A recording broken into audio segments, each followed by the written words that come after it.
بسم اللہ الرحمن الرحیم۔ غیر مسلم ضرورت مندوں پہ خرچ۔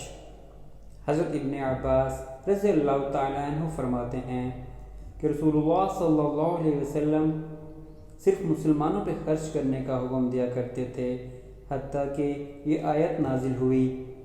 ترجمہ: اے پیغمبر، لوگوں کو ہدایت دینے کی ذمہ داری آپ پر نہیں ہے۔ ہدایت تو اللہ جسے چاہتا ہے دیتا ہے، اور جو مال تم راہ خدا میں خرچ کرتے ہو وہ تمہارے اپنے فائدے کے لیے ہے۔ آخر تم اسی لیے تو خرچ کرتے ہو کہ اللہ کی رضا حاصل ہو، تو جو کچھ مال تم خرچ کرو گے اس کا پورا اجر تمہیں دیا جائے گا، اور تمہاری حق تلفی ہرگز نہ ہوگی۔ چنانچہ اس کے بعد نبی اکرم صلی اللہ علیہ وسلم نے ہر شخص پر صدقہ کرنے کا حکم دیا جو تم سے مانگے، چاہے وہ کسی بھی مذہب سے تعلق رکھتا ہو۔ سبحان اللہ۔